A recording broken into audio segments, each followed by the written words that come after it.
السلام عليكم، ازيكم حبايبي؟ عاملين ايه؟ يا رب تكونوا بخير، وحشتوني كتير.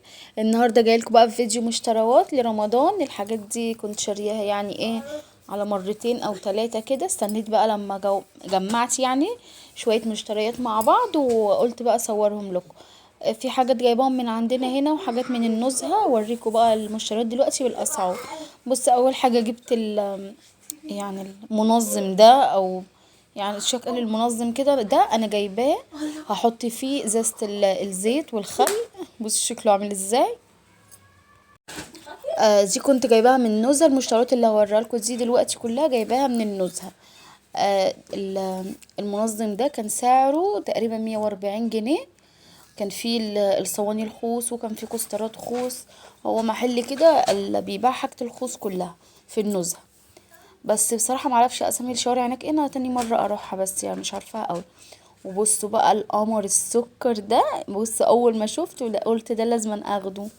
هتشوفوا بقى ايه هحط فيه ايه كده، وان شاء الله نعمل المطبخ كده مع بعض، وننظم كده الديكورات، وان شاء الله يعجبكم جدا جدا. شايفين بقى شكله قمر ازاي.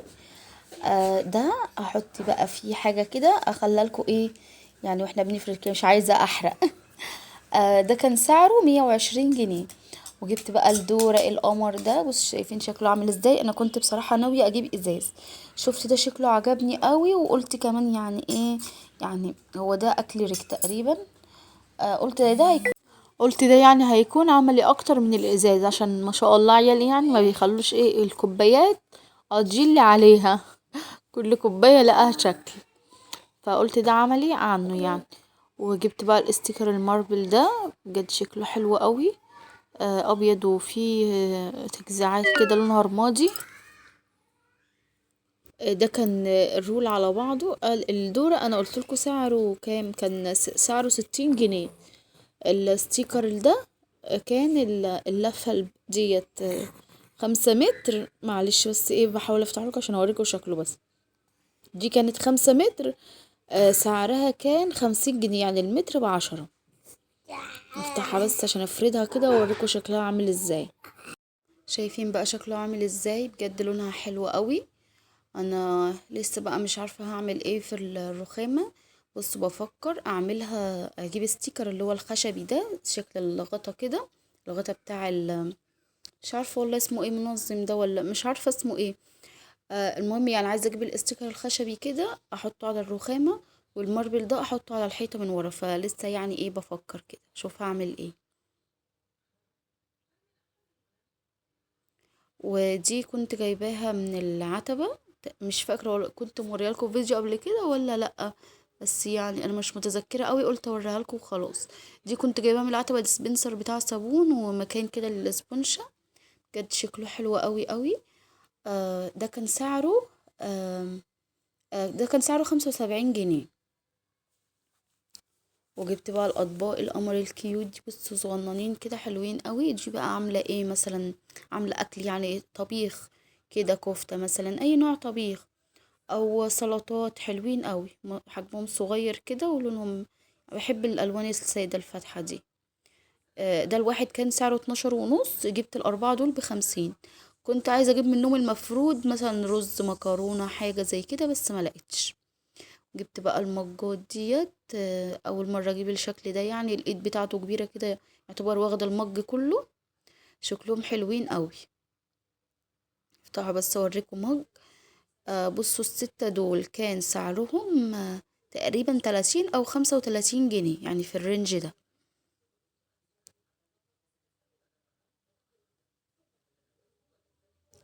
مش عارفة الحاجة ليه. كل ما اجي افتح حاجة تدوخني قبل ما اعرف افتحها.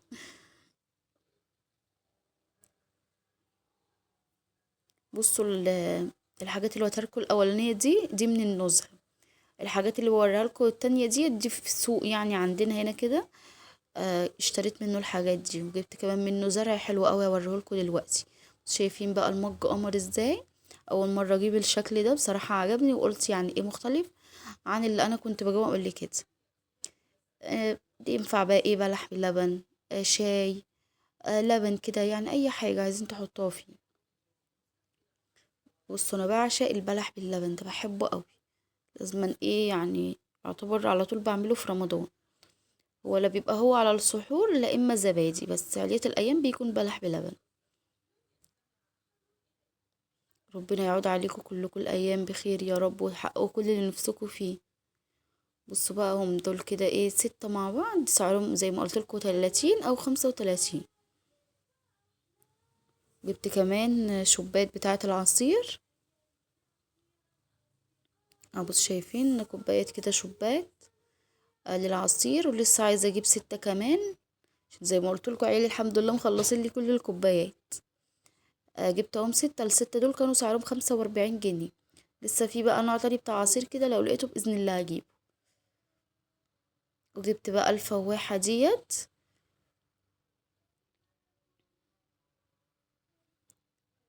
الفواحة ديت بنحط فيها اي نوع معطر احنا عايزينه، او نحط شوية مية وزيت عطري.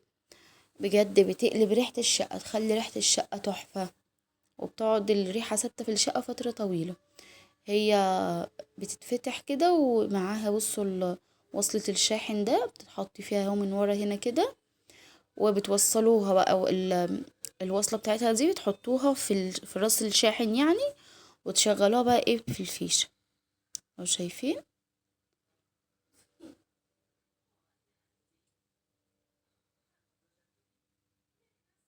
هي بتتفتح كده، وده الجزء اللي بيتحط فيه بقى اي نوع معطر انتوا عايزينه، او زي ما قلت لكم زيت عطري مع شوية مية بس، وبتتقفل كده بقى وتحطوها في الفيشة.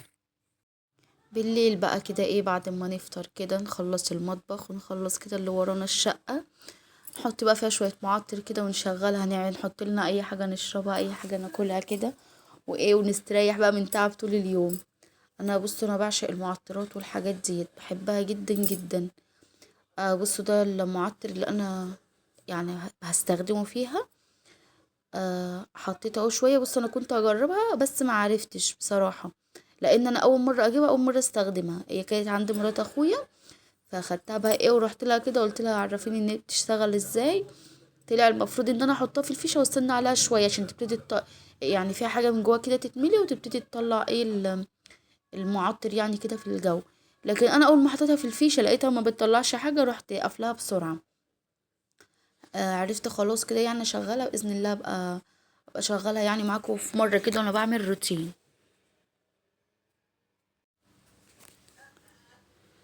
بس كده بقى يا حبيبي هشيلها، اوريكم بقى بقيه المشتريات. نبتدي بقى ايه، انا كده الحمد لله يعني ناقص لي حاجات بسيطه بس في المشتريات. لسه هروح العتبه و... وبعدين ايه بقى، نبتدي بقى الروتينات بتاعتنا. الاول عايزه افرز يعني حاجه الاكل وكده، وبعدين ابتدي بقى في الشقه.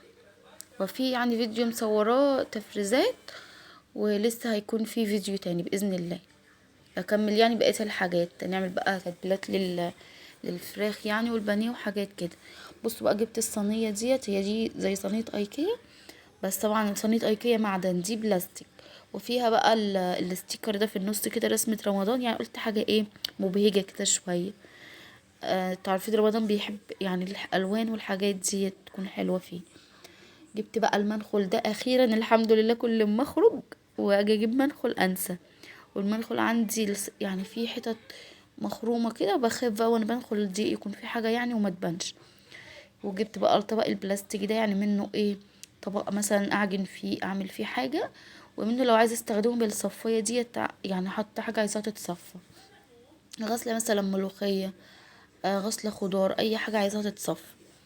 ودي بقى اجزمها كده اعلقها قدام الباب، احط فيها الجزم، بصراحة حاطة زي باسكت كده وفي الجزم. آه فالعيال بقى ايه يعني كل شوية يوحطروا الجزم كده في الارض، جبت الجزمة دي بقى احط فيها الجزم وارمي الباسكت ده خالص، اسيب ايه قدام باب الشقة يكون فاضي كده.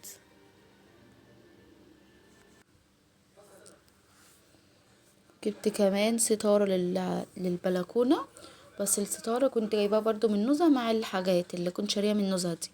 القماشة اللي هي التقيلة دي، مش عارفة قماشة اسمها ايه دي، وتكون مخططة كده.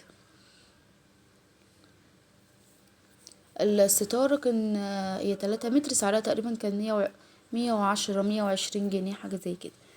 وجبت بقى الخلة اللي شفتها دي، ودي بقى الزرع اللي جبته برضو من عندنا هنا. حلوة اوي، هوريهولكوا دلوقتي. بس جبت الفرع ده بقى طالع ترند دلوقتي، هحطه في المطبخ، بجد شكله حلو قوي قوي. هو بصوا عامل زي ورق الشجر كده. مش عارفه انا حاطه ايدي فين، معلش. اه كنت بعلقه، اوريكم شكله دلوقتي، بس طبعا انا مش هحطه هنا، بوريكم بس. اهو شايفين، بصوا هو شكله عامل زي ورق الشجر كده، بجد شكله في الحقيقه حلو قوي. انا كنت رايحه اصلا للسوق ده، انا كنت ناويه اجيب حاجات، يعني زي كل مره عادتي كده، ببقى رايحه وناويه اجيب حاجات وبرجع بحاجات تانية خالص. جبت 2، هحطهم بقى لسه بقى، مش عارفه يعني، في واحده هعلقه، التاني لسه كده بفكر له يعني احطه فين. ممكن احطه على الرخامه كده او حاجه.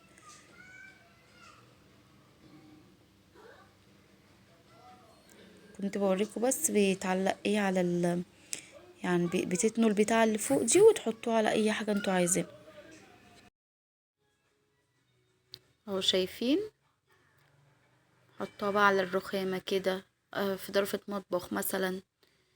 يعني تحطوا الجزء ده في الضرفة كده وتقفلوا الضرفة، اي شكل بقى انتوا عايزين. بس اوريكم بقى ايه بقية الزرع. جبت اهو 2، دي الواحدة كان سعرها 15 جنيه، وديت اللي شبه الزرع بتاع ايكيا، دي كان سعرها 35 جنيه. شبه الزرع بتاع ايكيا، الفازة كده اللي بيكون طالع الزرع الشكل ده، اكيد يعني ايه انتوا عارفين.